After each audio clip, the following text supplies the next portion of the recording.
Dahil sa sobrang init, nag 2 days and 1 night nga pala kami sa Baguio. Halos kami na yung sumuko sa pagod at busog sa pagkain dito sa Baguio. Umalis kami from Cavite around 1 a.m. na. Nag-stop over nga muna kami para kumain. Next stop, ito namang sikat at kilala na tupig sa may Pangasinan.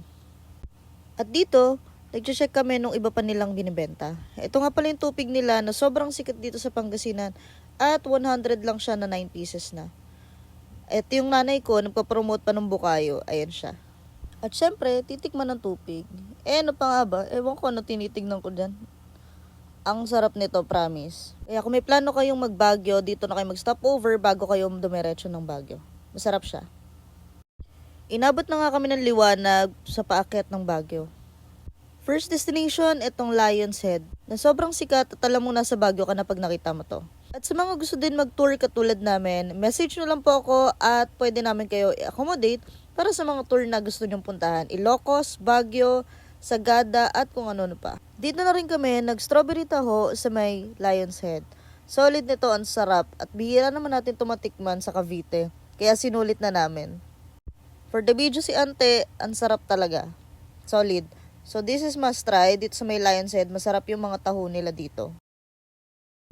Tutuloy-tuloy na namin tong tour na to hanggang sa mapagod na lang kami. Second destination, dito naman tayo sa Mines View Park sa Baguio City. Early in the morning pa, around 7 a.m. to, at sobrang lamig ng klima dito. Ibang-iba talaga sa Manila, sa Cavite, at sa Tagaytay. At habang nag-aantayan kami, ang dami namin nakita ditong mga bulaklak. Yung orchids sobrang gaganda, na halos in-inquire ko na lahat, pero hindi naman ako bumili. Pero thank you kay ate kasi sobrang accommodating niya. Halos pati yung magulang ko, in-inquire na rin lahat at hindi naman bumili. Pero okay lang, sobrang accommodating ni ate, nakakatuwa. Sobrang babait nila dito. Meron pa nga dito kung nakita, hindi yung daspan, yung sile na purple. Yan daw yung Korean labuyo. Na sobrang cute kasi ngayon lang ako nakita niyan. At ito yung mga bonsai, yung mga halaman na pwedeng i-display sa bahay. Dito rin makakita kayo ng mga kabayo. Ayan, yung pamangking ko, turo ng turo dun sa kabayo na pink na white. Walang pink na white. White lang siya, may pink na may tali. Ito pa yung ibang mga kabayo dito na pwede kayo magpa-picture. 50 pesos ata or 100 lang yan. Dimiretso na tayo sa pinaka-view nitong Mines View Park.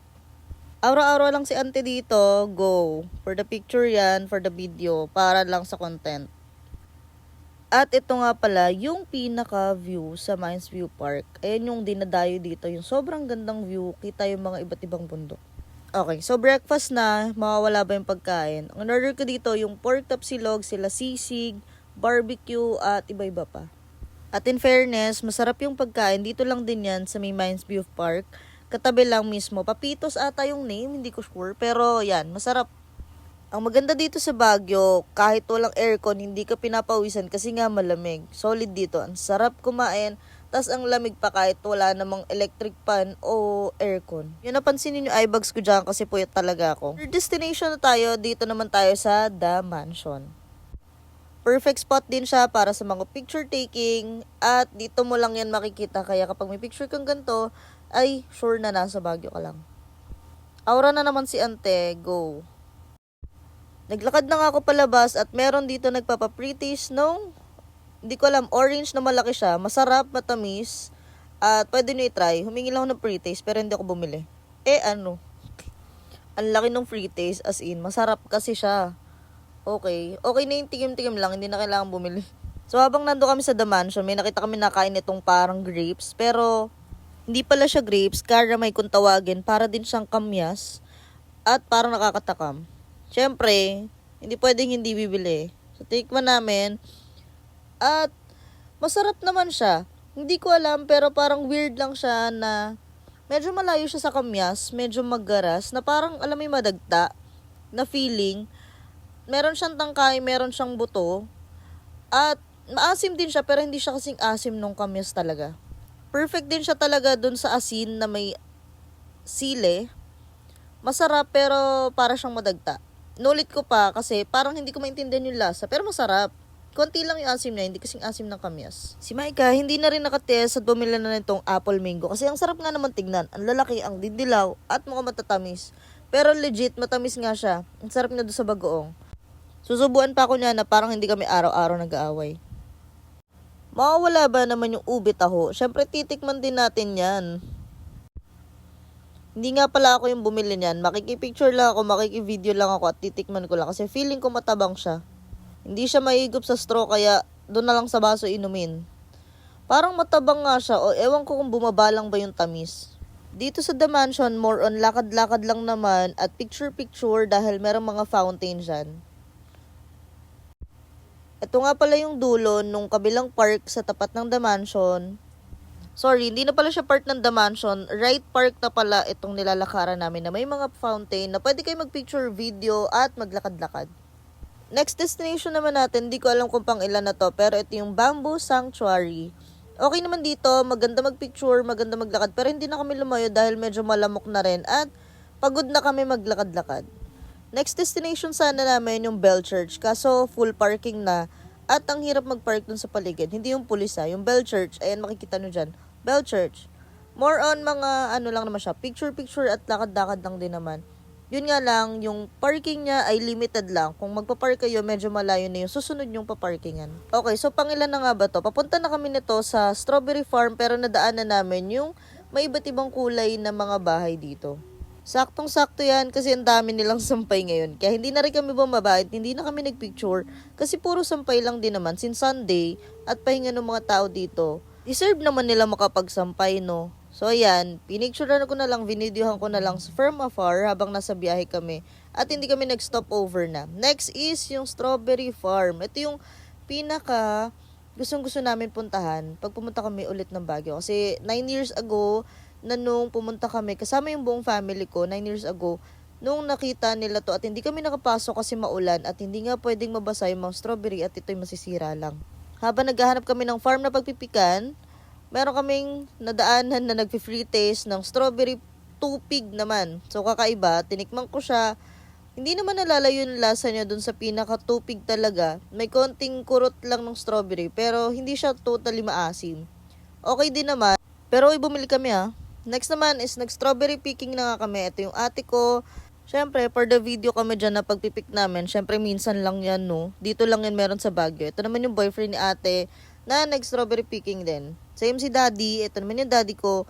Actually, 8 po kaming pumunta ng Baguio. So, kapag gusto nyong pumunta ng Baguio at kailangan nyo ng tour para mas mapadali ang tour nyo dito, ay message nyo lang po ako. PM or DM lang po sa account na to.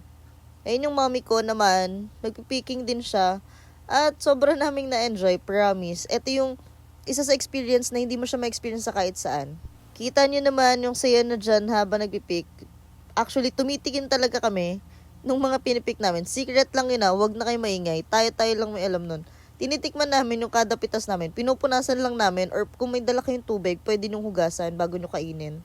Kita nyo naman yung ganda ng mga strawberry at sabi nga ni daddy dito, hindi pa siya abot ng 1 kilo. Kailangan kasi minimum of 1 kilo, 700 per kilo kapag nagpicking kayo dito. Add na din dito, yung experience actually, sa labas, around 300 to 350 lang siya per kilo. Pero pag dito ka na at ikaw ang nagpick ay 700 na per kilo.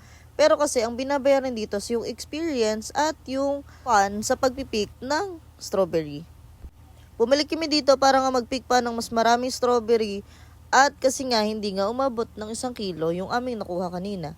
So ito, tumadagdag na ako sa nangunguha. Kanina video lang ako at taga-picture. At ito yung nanay ko, lalagay niya daw sa tenga. Cute ba daw? Okay, so yung tatay ko yan, siya na yung namimili.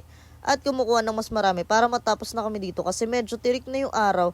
Though malamig, tirik po yung araw at masakit sa balat. Tinitimbang na ni ate dito yung mga strawberry at umabot na ng 1 kilo. Medyo sobra pa ng konti pero natawaran naman ng konti si ate at binigay niya naman yung tawad na hinihiling namin. Sobrang bait ni ate. Kudos. Nakalimutan ko ano pangalan ng farm niya pero hanapin nyo na lang siya. At guys, tignan nyo dito yung lettuce na yan. Yung kinikilo niya ay 65 lang yan per kilo. Hindi nyo alam kung magkano na yan. Hindi ko alam kung magkano na yan dito sa Cavite. Pero walang 65 per kilo na lettuce dito. Yun yung strawberry.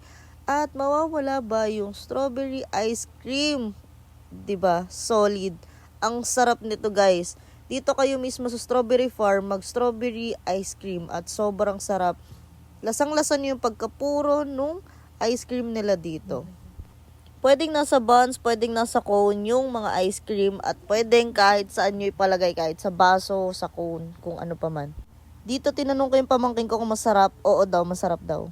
Napapagod na ako dito at ang haba na ata nitong video ko. Part 2 naman tayo. Next naman yung mga Diplomat Hotel na pinuntahan namin at kung ano na pang yung mga kinain namin. Yun lang, wait nyo na lang yung part 2. Paalam!